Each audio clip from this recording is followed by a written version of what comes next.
La rencontre d'aujourd'hui s'inscrit dans une série d'entrevues présentées par la Fondation Berthiaume du Tremblay. Notre objectif est de vous proposer des actions simples, concrètes, pour favoriser votre vieillissement en santé. Bonjour, je m'appelle Michèle Sirois et aujourd'hui nous explorons la thématique de la participation sociale.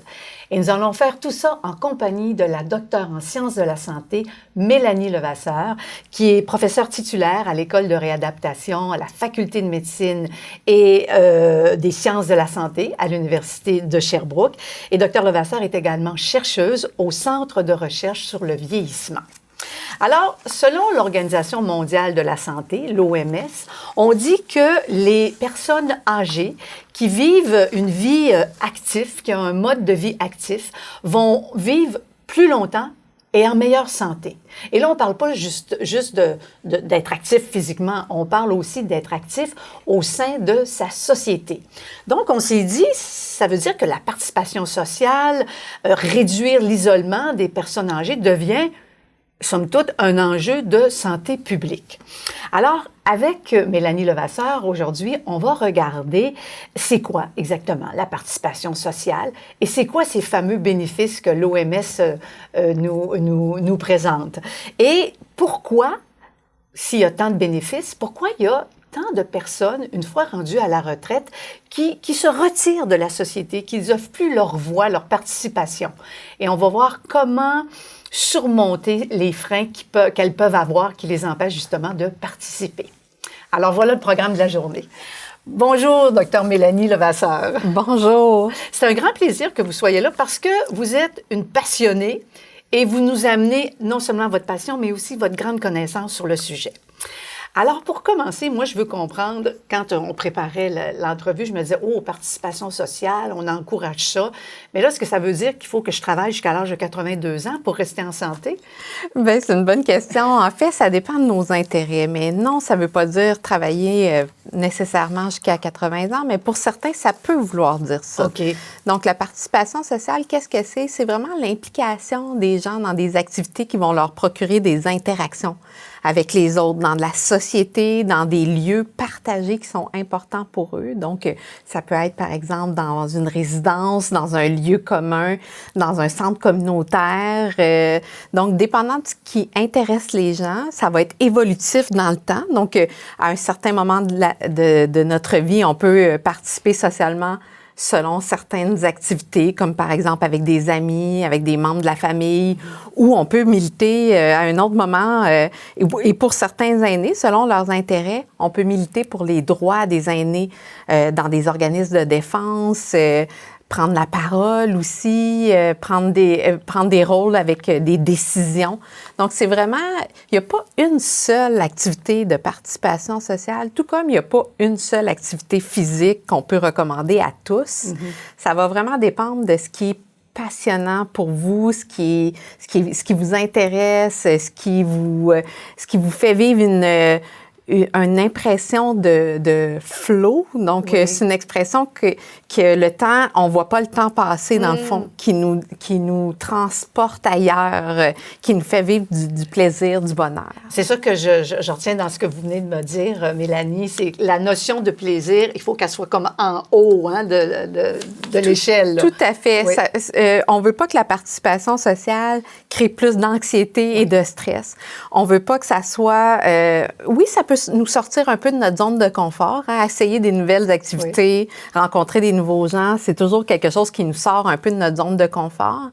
Mais dans tous les cas, souvent, c'est temporaire, le fait que ça nous sort de notre zone de confort, puis on y retrouve plus de bienfaits et de bénéfices que de conséquences négatives. Oui, parce que quand on est rendu à un certain âge, on a du rebond, on a de la résilience. Fait que peut-être qu'on est dans notre zone d'inconfort, mais on le sait qu'on va être capable de rebondir. Tout à fait. Puis c'est pas parce qu'on n'a pas essayé une activité dans le passé que ça va pas être une découverte pour nous. Ah. Une autre stratégie aussi qui est très importante, c'est d'adapter les activités selon nos capacités et où on est rendu dans la vie. Donc, parfois, si c'est rendu trop difficile de pratiquer telle activité physique en compagnie d'autres, qui est une forme de participation sociale, puisqu'on a des interactions sociales.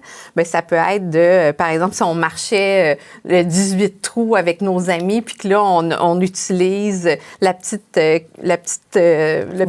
voiturette de golf pour le faire, bien, c'est une façon d'adapter l'activité pour continuer de la faire, continuer de voir nos amis, puis continuer de faire notre passion qui peut être le golf.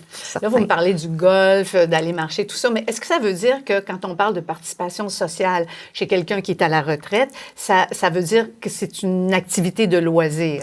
Ça inclut les activités de loisir, mais c'est pas que ça. C'est pas que ça, hein? Donc, vous aviez parlé de militantisme, peut-être. Exactement. Là, oui. Donc, ça peut être de continuer à travailler. Okay. Ça peut être de faire des activités avec des amis. Donc, recevoir notre famille, aller visiter des amis. Donc, participer à de l'université du troisième âge, par exemple. Oui. Participer au centre communautaire, apprendre à faire la photographie, apprendre à peinturer avec d'autres. Donc, quand ça nous donne de l'interaction avec les autres, donc... mais pas nécessairement dire « je m'en vais jouer au pickleball », c'est pas nécessairement ça. Non, pas nécessairement. Là, on a dit déjà des choses, puis là, je vois votre enthousiasme alentour de tout ça. Puis l'OMS nous a dit qu'il y avait des bienfaits. Puis je sais qu'il y a eu une grande recherche qui a été faite à l'Université de Harvard aussi sur 75 ans, où on cherchait qu'est-ce qui nous rendait heureux et en santé. Et on est arrivé avec quel résultat déjà? Donc, ils ont montré que le bonheur était associé aux relations sociales, les relations sociales satisfaisantes. On n'en sort pas, hein? On n'est pas fait pour vivre tout ça dans le fond en d'une fait, grotte. non. Puis ça, c'est un point super important, Michel, que vous mentionnez, dans le sens que certaines personnes, des fois, peuvent se dire « Ah oui, mais moi, je suis un loup solitaire » ou « Je suis une personne solitaire, j'aime rester dans mes choses », tout ça. Oui, on peut avoir des épisodes où on est bien seul, tout ça, mais l'être humain est un être social, un être en interaction. Puis, c'est important de voir qu'avec le vieillissement, il y a un effritement naturel qui survient de notre réseau social. Fait qu'il faut faire des efforts pour maintenir ce réseau-là. Bon, moi, je veux revenir à ça, justement, les gens, parce que moi, j'ai quelqu'un dans ma famille qui est une personne très solitaire, très heureuse d'être toute seule. Puis je veux qu'on fasse un petit chapitre, puis je vais lui dire d'écouter ce que vous allez dire. Mais avant ça, pour nous convaincre que c'est une bonne idée d'aller jouer dehors ou en tout cas d'être en interaction, est-ce qu'on peut les énumérer, là, ces fameux bienfaits que ça amène d'être en interaction avec les autres? Bien, ils sont nombreux, les bienfaits, mais je pense que le plus percutant, le plus saillant, c'est vraiment que c'est associé à une réduction du risque de mortalité. Donc, c'est énorme. C'est énorme. C'est énorme. C'est énorme. D'être en contact avec les autres réduit notre risque de mourir. D'avoir des relations satisfaisantes, d'être intégré dans la communauté. Il y a eu comme une méta-analyse. Ça, c'est quand on met ensemble plusieurs études, puis on combine les données. Donc, c'est des données là, c'est des études, 148 études, je vous le mentionnais, mais sur plus de 7 ans qui ont suivi les gens dans le temps. Fait qu'ils ont au plus... 300 000, plus que 300 000 participants qui ont été suivis dans le temps, puis ont vu qu'on avait la moitié moins de risque de décéder si on était bien entouré, puis si on avait comme des relations satisfaisantes socialement. Mais comment on explique ça? Comment on explique ça? Bien, en fait, c'est le soutien social, le fait qu'on a des confidents, quand on vit des épisodes où on a des défis, qu'on est plus anxieux. Une maladie. Exactement. La perte d'un autre être. Oui. Donc, d'un être cher, qu'on ait des gens avec qui partager ça, qu'on ait des gens pour relativiser aussi certains problèmes, tu sais, qui sont des petits bobos qu'on peut appeler quand on met les choses en perspective. Mais le fait d'être en interaction avec d'autres, d'avoir quelqu'un à qui appeler quand on a des soucis, quand on a besoin d'aide, quand on a besoin d'aller à l'hôpital, etc., le fait d'avoir un réseau de soutien, un réseau de confidents, bien ça va amener des bienfaits au niveau de la biologie du vieillissement, le fait aussi de diminuer le stress. On ne se le cache pas, tu sais, oui, les êtres humains sont faits pour vivre un certain stress, mais pas un certain stress de façon chronique. Puis, ben, dans la vie qu'on vit actuellement, dans la vie qui va vite, avec les réseaux sociaux, avec une société qui est axée sur la productivité. Quand on va dans des commerces où on doit faire rapidement la transaction au lieu de prendre le temps de connecter avec l'autre, mais tout ça, ça fait en sorte que ça met un rythme de vie qui amène un certain stress. Puis le fait d'être en interaction avec les autres, puis de partager. On peut ventiler. Exactement. Oui. On peut connecter à l'autre, connecter à la nature aussi, de revenir à l'essence, de se déconnecter aussi des écrans. Puis je vous écoute, puis vous dites, en fait, un des grands bénéfices qui fait qu'on va vivre longtemps et en santé, c'est le fait justement d'avoir ce réseau-là, un filet qui peut nous accrocher la main. Mais est-ce que ça peut aussi être le fait que moi, je peux en offrir aussi de l'aide? Est-ce que ça peut m'aider aussi, moi? Tout à fait. Les bienfaits du bénévolat puis de la participation sociale sont documentés vice-versa, dans les deux sens. Donc, le fait de s'offrir, de donner de l'aide à autrui, bien, ça maintient notre réseau, mais aussi, ça nous fait du bien d'être à l'écoute de l'autre, de redonner. Ça donne un sens aussi. Ça donne un sens à notre vie. Je pense aussi que ce qui est méconnu par rapport au bénévolat, c'est, je pense qu'on fait le constat qu'on peut pas s'en passer comme société, mais toutes ces heures-là, souvent qui sont données par des personnes aînées, qui font en sorte qu'ils sont intégrés dans la communauté, qui ont l'impression de faire partie, qui font partie d'un groupe, qui redonnent à d'autres, bien, c'est une façon de se sentir valorisé. C'est une façon d'exercer certaines passions, de redonner à l'autre, de se sentir utile. Donc, c'est vraiment quelque chose qui va amener des bienfaits, pas seulement pour maintenir notre réseau social de connaissances, etc., puis peut-être redemander après si on a des besoins, mais aussi faire du bien pour l'autre. Ouais. Alors, dans les bienfaits, ça, ce qu'on comprend, c'est l'importance de la relation. Mais je regardais quand on préparait la recherche, puis il y avait aussi le déclin cognitif. On dit que ça va ralentir ou ça va nous prémunir d'un déclin cognitif. Comment est-ce qu'on explique ça? Bien, de se maintenir, de parler, de se maintenir actif intellectuellement, curieux, se rappeler des noms des gens de notre réseau. On fait travailler nos neurones. Exactement, ça stimule. Okay. Faire des activités de loisirs, des activités sociales aussi, ça stimule nos aspects intellectuels. Mais c'est pas que le déclin cognitif, c'est aussi le déclin fonctionnel. Oui, la mobilité, par exemple. Notre mobilité, notre capacité à faire nos activités de tous les jours. C'est aussi même, une meilleure participation sociale est associée à une réduction de l'utilisation des médicaments, à une réduction de l'utilisation des services de santé. Fait que les bienfaits là, sont vraiment larges, à une meilleure qualité de vie, à un meilleur sentiment de bien-être, etc. Donc, souvent, quand je énumère tous les bienfaits de la participation sociale, je dis, mais qui veut pas avoir une meilleure participation sociale quand on regarde ses bienfaits? Là, je me dis, il y a peut-être des gens qui nous écoutent, qui sont à l'aube de la retraite, puis qui disent, moi, je prends pas de médicaments, je m'ennuie pas, j'ai des activités. Est-ce qu'on parle aussi pour eux? Est-ce qu'on doit se dire, oui, il faudrait peut-être que je me prépare? Parce que tantôt, vous parliez de l'effritement du réseau. Quand on quitte notre travail, on perd des collègues, c'était peut-être une partie de notre réseau social.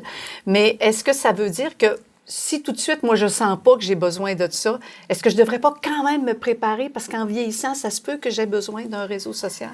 Oui, je pense qu'il faut toujours rester à l'affût de quelles sont mes activités que je réalise au quotidien. Puis est-ce que ces activités-là, ils m'apportent du bonheur, du plaisir, puis ils sont porteuses de sens pour moi? Est-ce que ces activités-là me permettent de rester actif? Puis c'est normal, c'est toujours un peu un défi d'avoir un équilibre de vie et un agenda qui reflète nos désirs de rester actifs et en santé, puis qui va susciter un sentiment de bien-être. Donc, l'important, c'est vraiment de périodiquement réévaluer c'est quoi qu'on fait comme activité de participation sociale, puis de s'assurer que ça correspond avec nos priorités, avec nos intérêts, puis notre passion. Et oser, des fois, quand on a des belles invitations de gens de notre réseau, oser essayer de nouvelles activités, oser reprendre une activité qu'on a abandonnée. Donc, faire du ménage, des fois, dans notre... briser la routine, revoir ses activités, puis en essayer d'autres. Puis souvent, je dis que le pire qui peut arriver, c'est qu'on va abandonner cette activité-là. Fait qu'il n'y a pas grand malheur à abandonner une activité. Fait que d'essayer de nouvelles choses, ça peut nous faire vraiment découvrir des belles choses. Bon, alors là, on est là-dedans, justement, Mélanie Levasseur. Je veux savoir, c'est quoi les ingrédients? Disons que moi, j'écoute, je suis à l'aube de la retraite ou je viens de prendre ma retraite, là, je viens de vivre ma lune de miel de retraite, j'ai essayé toutes sortes d'affaires. Puis là, j'entends que mon réseau, il va s'effriter. Hein. Si je vis vieille, je risque de perdre des amis, de la famille.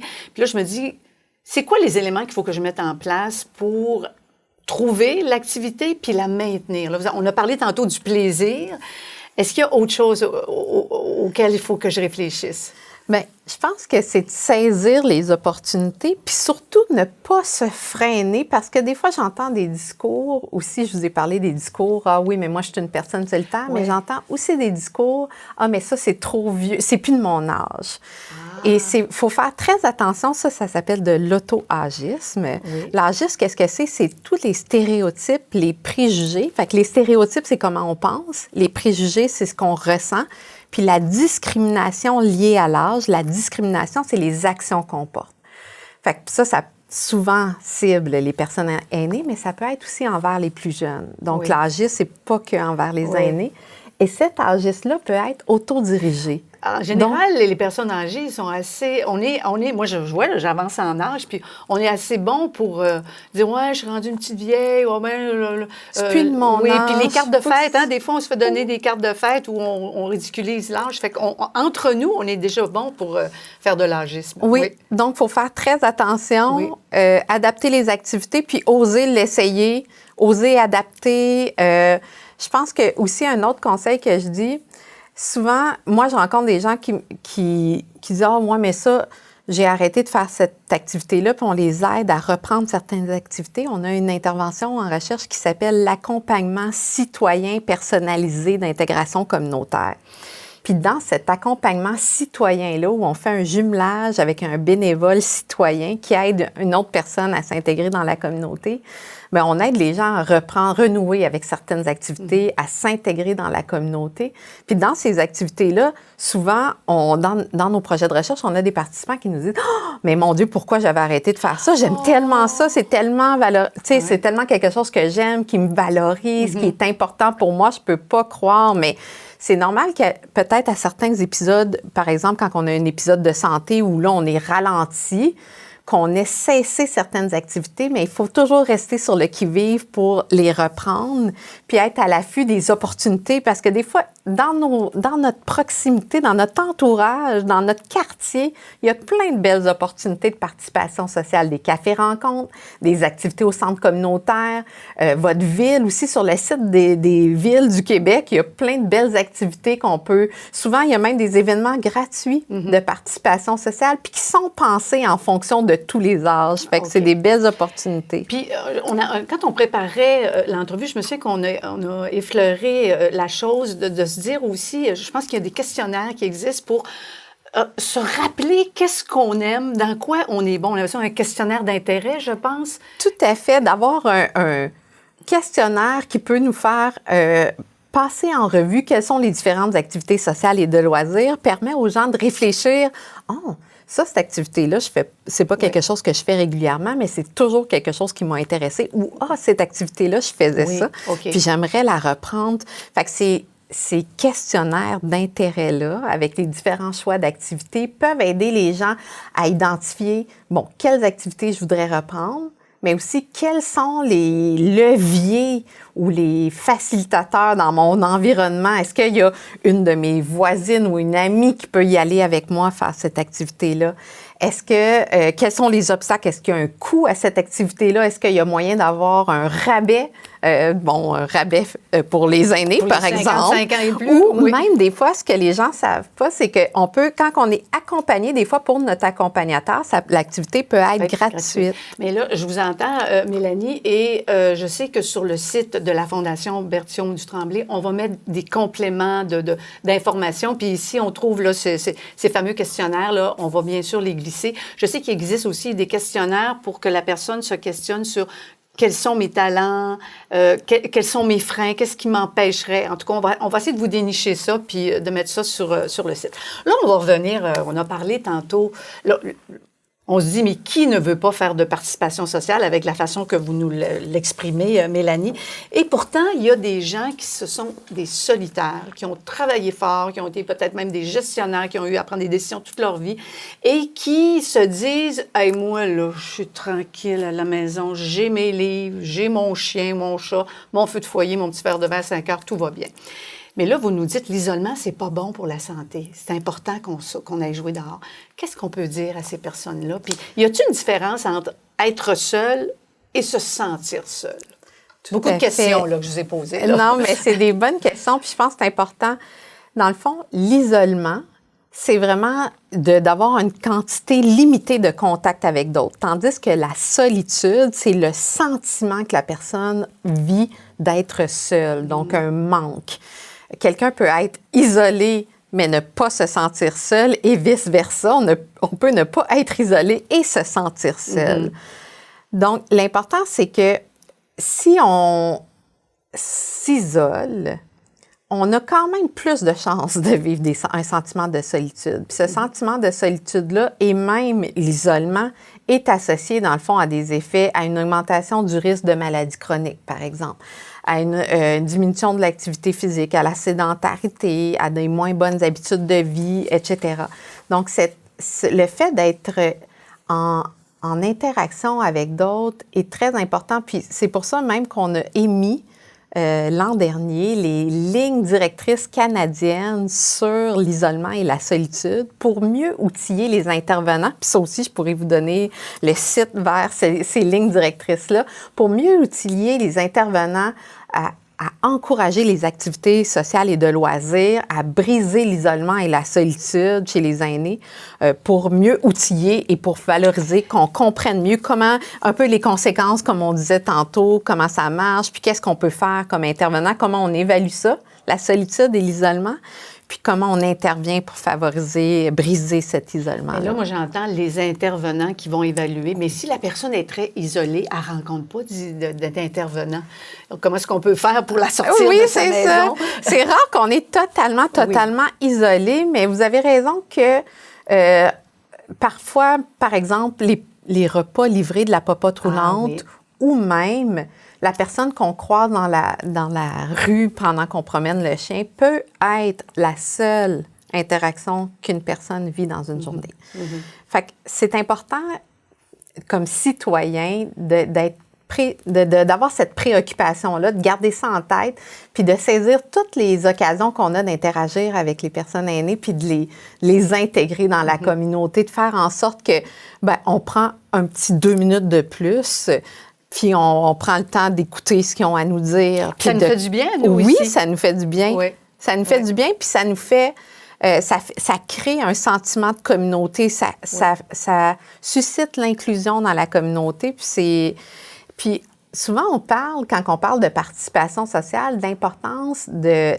on parle d'accessibilité universelle, on parle d'environnement physique, de diminuer les barrières de l'environnement physique, les escaliers, les portes trop lourdes, trop difficiles à ouvrir, etc. Mais nos études montrent que l'environnement social est très important en lien avec la participation sociale. Donc, l'attitude de l'entourage, le fait d'accueillir les nouvelles personnes quand on réalise des activités, le fait aussi d'avoir une culture d'accueil et une culture d'intégration dans un quartier, dans une communauté. Donc, d'être bienveillant puis d'aller vers l'autre va faire une différence dans la vie, dans notre vie, puis dans la vie de ceux qu'on intègre. Alors, ce que je comprends, c'est que oui, il y a des tempéraments plus solitaires, mais à ces tempéraments-là, on leur dit quand même, on lève un petit drapeau en disant « ne vous isolez pas trop parce que vous augmentez vos risques de maladie ».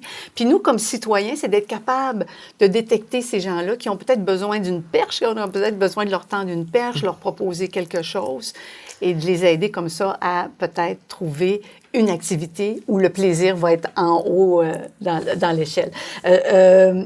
J'aimerais vous poser une question. Là, les gens nous écoutent sur une plateforme numérique. Et là, je voulais savoir si vous voyez ces actions-là comme quelque chose de positif ou au contraire quelque chose de négatif? Parce que déjà là, si on est sur une plateforme numérique puis on écoute, on est déjà sédentaire, on est probablement seul avec notre écran. Est-ce qu'on peut tirer quand même bénéfice de ces plateformes-là, de tous nos réseaux sociaux? Bien, je pense que ça va être vraiment l'utilisation qu'on fait des réseaux sociaux qui va être déterminante. Donc, si on prend des nouvelles de notre réseau, mais qu'on ne rebondit pas sur ces nouvelles-là pour aller interagir, que ça soit virtuellement ou même idéalement par un coup de téléphone ou de créer une rencontre en personne, bien, si on les utilise que pour regarder ce qui se passe, puis en même temps, on a des messages des fois qui sont haineux dans les réseaux sociaux, tout ça, bien, il y a des études qui ont montré que ça peut être lié à plus de symptômes dépressifs, un isolement, etc. Fait qu'il y a un mouvement vers une certaine déconnexion, puis une utilisation intelligente, je dirais, des réseaux sociaux, dans ce sens que les réseaux sociaux nous permettent de voir nos amis, quelles activités ils participent, quelles activités qui sont intéressés. Puis des fois, c'est le petit coup de pouce qu'il manquait pour dire « Ah ben moi aussi, ça m'intéresse cette activité-là. Je vais appeler, je vais texter tel ami pour l'inviter à mon activité. » Donc, dépendant de l'utilisation qu'on en fait, ça peut avoir des bienfaits, mais ça ne substitue pas les relations en personne puis les relations humaines, usuelles qu'on connaît. On s'en est rendu compte durant la COVID. C'était bien beau de faire des petits 5 à 7 avec nos verres puis voir nos amis, mais ça nous a manqué. Puis je suis contente que vous disiez, Mélanie Levasseur, que il y a du positif, parce que là, les gens sont en train de nous écouter, puis moi, je trouve que c'est très, très positif ce que vous nous rapportez aujourd'hui, puis c'est très motivant, vous êtes enthousiaste, puis ça se sent. C'est vraiment super. Est-ce qu'il y a quelque chose que vous aimeriez rajouter avant qu'on conclue? Est-ce qu'on a fait le tour ou il y a quelque chose, un message super important que vous aimeriez que les gens retiennent? Bien, j'aimerais que les gens retiennent que c'est important d'oser participer socialement, que ça se fait pas nécessairement tout seul. Donc, il faut vouloir, il faut identifier c'est quoi les leviers ou les facilitateurs qu'on a, puis réduire les obstacles, mais se créer des petits objectifs de participation sociale, ça va assurément engendrer des bienfaits pour notre vieillissement, puis notre santé, puis notre bonheur. Fait que c'est un rendez-vous, un défi que je vous donne de regarder vos semaines, votre quotidien pour augmenter la participation sociale, puis pourquoi pas encourager votre réseau à en faire autant. Mm-hmm. Et puis, moi, j'ai envie d'ajouter que comme on vit vieux au Québec, on sait que la moyenne d'âge d'espérance de vie est aux alentours de 82 ans, là, un peu plus pour les femmes, un peu moins pour les hommes. On est aussi bien c'est beau, comme on dit souvent, rajouter des années dans notre vie, mais on veut de la vie dans ces années-là. Puis ce que je comprends, une des grandes stratégies pour se garder vivant et en santé longtemps, bien, c'est de continuer à participer, à apporter notre voix, notre énergie, nos talents, notre savoir, notre expérience auprès des autres. C'est tout à fait c'est un très beau mot de la fin. Puis les aînés ont tellement d'expérience puis une belle contribution à la société. Donc, pourquoi pas la mettre à l'honneur et la valoriser? Avant de vous laisser partir, Mélanie, si je vous disais bien vieillir, qu'est-ce que ça veut dire pour vous? Bien vieillir, pour moi, c'est vraiment d'être intégré dans sa communauté, de saisir toutes les opportunités pour participer socialement, puis de s'entourer de gens qu'on aime, puis pour pratiquer des activités qui nous engendrent du plaisir, qui sont selon nos intérêts et qui vont faire en sorte qu'on va avoir plus de vie aux années supplémentaires qu'on a. Merci beaucoup, Mélanie Levasseur. Ça me fait plaisir. Alors, je vous encourage à aller pratiquer une activité sociale et à avoir beaucoup de plaisir parce que je suis persuadée que vous le méritez. Si cet échange vous a plu et que vous désirez avoir plus d'informations, eh bien, consultez le site de la Fondation Berthiaume du Tremblay pour plus de conseils pratiques et des articles pertinents sur le sujet.